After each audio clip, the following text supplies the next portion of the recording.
தாவேக தலைவர் நடிகர் விஜயின் இல்லம் பாதுகாப்பு வலயத்திற்குள் கொண்டு வரப்பட்டுள்ளது. தாவேக தலைவர் விஜயின் இல்லத்தின் வெளியே ஒரு துணை ஆணையர், ஒரு உதவி ஆணையர், ஒரு ஆய்வாளர், ஒரு உதவி ஆய்வாளர் மற்றும் சிஆர்பிஎஃப் வீரர்கள் உட்பட 20க்கும் மேற்பட்ட போலீசார் பாதுகாப்பு பணியில் ஈடுபடுத்தப்பட்டுள்ளனர். மேலும் விஜயின் இல்லத்திற்கு வரக்கூடிய கபாலீஸ்வரர் நுழைவாயிலில் 150க்கும் மேற்பட்ட போலீசார் பாதுகாப்பு பணியில் ஈடுபட்டுள்ளனர். ரசிகர்கள், தொண்டர்கள் அதிக அளவில் கூடாமல் இருக்க பலத்த பாதுகாப்பு ஏற்பாடுகள் செய்யப்பட்டுள்ளது. சட்டசபை தேர்தல் முடிவுகள் இன்று வெளியாகும் நிலையில் மாற்றுக் கட்சிகளை சேர்ந்தவர்களுக்கு வலைவிரிக்குமாறு கட்சியினருக்கு தாவேக அறிவுறுத்தியுள்ள தகவல் வெளியாகியுள்ளது. தாவேக இந்த தேர்தல் முடிவுகளில் பெரும் தாக்கத்தை ஏற்படுத்தும் என்று எதிர்பார்க்கப்படுகிறது. தேர்தலில் கிடைக்கும் செல்வாக்கை தக்க வைத்துக் கொள்ளும் பணியில் தாவேக தலைவர் இப்போதே இறங்கிவிட்டதாக கூறப்படுகிறது. இதற்காக வேட்பாளர்களை சென்னை பனையூர் அழைத்து விஜய் பல ஆலோசனைகளை வழங்கியுள்ளார். இது குறித்து அக்கட்சியினர் கூறுகையில், தாவேக வேட்பாளர்கள் பலர் திமுக, அதிமுகவிடம் விலை போவதை விஜய் விரும்பவில்லை. தேர்தலில் தாவேக தாக்கத்தை ஏற்படுத்தினாலும் திமுக, அதிமுக, பாஜகவை எதிர்த்து அரசியல் செய்வது எளிதல்ல. தேர்தலில் கிடைக்கும் எழுச்சியை தக்க வைக்கும் விதமாக மாற்றுக் கட்சிகளில் அதிருப்தியாக உள்ள நிர்வாகிகளிடம் பேசி அவர்களை தாவேகவில் இணைக்குமாறும் விஜய் கட்டளையிட்டுள்ளதாக கூறப்படுகிறது. கோவையில் உள்ள 5 மாவட்ட செயலாளர்களுக்கு இதற்கான அசைன்மெண்ட் வழங்கப்பட்டுள்ளது. திமுக, அதிமுக, பாஜக, காங்கிரஸ் உள்ளிட்ட கட்சிகளில் சீட் கிடைக்காதவர்கள், சீனியர்களால் ஓரங்கட்டப்பட்டவர்கள், அதிருப்தியாளர்களை தாவேகவுக்கு வரவழைக்க வேண்டும். அவர்களுக்கு முக்கிய பொறுப்புகளும் தர வேண்டும் என விஜய் கூறியுள்ளார். முதல் கட்டமாக கிணத்துக்கடவு தொகுதிக்கு உட்பட்ட திமுக நிர்வாகிகள் சிலர் தங்கள் கட்சியில் இணைய உள்ளனர். தேர்தல் முடிந்ததும் இன்னும் சில முக்கிய புள்ளிகளும் இணைவார்கள் என்று தாவேகவினர் தெரிவித்துள்ளனர்.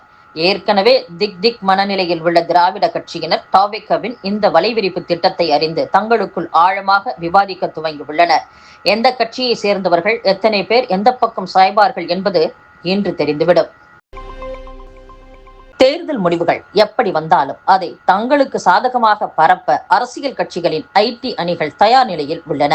தமிழக சட்டசபை தேர்தல் கடந்த 23ஆம் தேதி பதிவான வாக்குகளின் எண்ணிக்கை இன்று நடைபெறுகிறது. திமுக, அதிமுக, தாவேக என அனைத்து கட்சிகளும் தங்களுக்கே வெற்றி என்ற நம்பிக்கையுடன் உள்ளனர். எனினும் தேர்தல் முடிவு எப்படி அமைந்தாலும் அதை தங்களின் ஐடி அணிகளை அனைத்து அரசியல் கட்சிகளும் களமிறக்கி உள்ளன. அதன்படி திமுகவுக்கு வெற்றி கிடைக்காவிட்டால் பாஜகவின் பி டீம் விஜய் என பரப்ப திட்டமிடப்பட்டுள்ளது. திமுக வெற்றி பெற்றால் முதலமைச்சர் ஸ்டாலினின் புகழ்பாட 100க்கும் மேற்பட்ட வீடியோக்கள் தயாராக உள்ளன. சமூக வலைதளங்களில் கம்பு சுற்றுவதற்காகவே சென்னையில் கிண்டி, சின்னமலை, தேனாம்பேட்டை என 3 பகுதிகளில் அலுவலகங்களை திமுக மேலிடம் அமைத்திருக்கிறது. இதே பாணியில் அதிமுகவினரும் தங்களுக்கு வெற்றி கிடைத்தால் அக்கட்சியின் பொதுச் செயலாளர் எடப்பாடி பழனிசாமியின் வீடியோக்களை தயார் நிலையில் வைத்துள்ளனர். இதற்கான வேலைகள் அனைத்தும் சென்னை ராயப்பேட்டையில் உள்ள அக்கட்சியின் ஐடி அணி அலுவலகத்தில் நடைபெறுகிறது.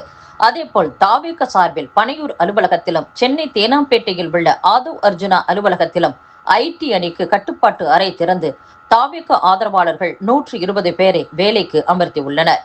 வெற்றி கிடைக்காவிட்டால் ஓட்டு எண்ணிக்கையின் போது நடக்கும் தகராறுகளை சோக இசையுடன் கூடிய வீடியோக்களாக பதிவேற்ற திட்டமிட்டுள்ளனர்.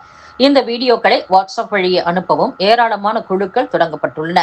நாம் தமிழர் கட்சியை பொறுத்தவரை கட்சியின் தலைமை ஒருங்கிணைப்பாளர் சீமான் போட்டியிடும் காரைக்குடி தொகுதியை மட்டுமே மையப்படுத்தி ஐடி அணி தயாராக உள்ளது. வென்றால் மகிழ்ச்சி, தோற்றால் பயிற்சி என்பதாக நாம் தமிழர் கட்சியின் தேர்தல் முழக்கமாக உள்ளது. இதேபோல் காங்கிரஸ், பாஜக, விசிக, பாமக உள்ளிட்ட கட்சிகளும் தயாராக உள்ளன. வென்றால் மகிழ்ச்சி, தோற்றால் பயிற்சி என்பது நாம் தமிழர் கட்சியின் தேர்தல் முழக்கமாக உள்ளது. இதேபோல் காங்கிரஸ், பாஜக, விசிக, பாமக உள்ளிட்ட கட்சிகளும் தயாராக உள்ளன. கோடை வெயிலின் உச்சமாக கருதப்படும் கத்திரி வெயில் காலம் இன்று தொடங்குகிறது. இந்த காலகட்டத்தில் வெப்பத்தின் தாக்கம் வழக்கத்தை விட 3 டிகிரிக்கு மேல் அதிகரிக்க வாய்ப்புள்ளதாக சென்னை வானிலை ஆய்வு மையம் தெரிவித்துள்ளது. தமிழகத்தில் மார்ச் மாதம் முதல் கோடை வெயிலின் தாக்கம் காணப்படுகிறது. இருப்பினும் மே 4ஆம் தேதி முதல் 28ஆம் தேதி வரையிலான 24 நாட்கள் கத்திரி வெயில் காலமாக வரையறுக்கப்படுகிறது. இந்த காலகட்டத்தில் கோடை வெயிலின் தாக்கம் வழக்கத்தை விட அதிகமாக இருக்கும். குறிப்பாக உச்சபட்ச வெப்பம் பதிவாகும். நேற்று காலை வரையிலான 24 மணி நேரத்தில் அதிகபட்சமாக மதுரை மாவட்டம் வாடிப்பட்டியில் 10 சென்டிமீட்டர் மழை பெய்துள்ளது. இதற்கு அடுத்தபடியாக சிவகங்கை மாவட்டம் திருபுவனம் 8, மதுரை மாவட்டம் சோழவந்தான், சத்தியார் தலா 7, ஆண்டிப்பட்டி, தானியமங்கலம் பகுதிகளில் தலா 6 சென்டிமீட்டர் மழை பதிவாகியுள்ளது. ஓட்டு எண்ணிக்கையின் போது தபால் ஓட்டுகளில் குழப்பம் இருப்பது தெரிந்தால் கடைசி 3 ரவுண்டு மின்னணு ஓட்டுப்பதிவு இயந்திர ஓட்டுகளை எண்ண விடாமல் தடுத்து நிறுத்தி வையுங்கள் என்று திமுக ஏஜென்ட்டுகளுக்கு அக்கட்சி தலைமை உத்தரவிட்டுள்ளதாக கூறப்படுகிறது.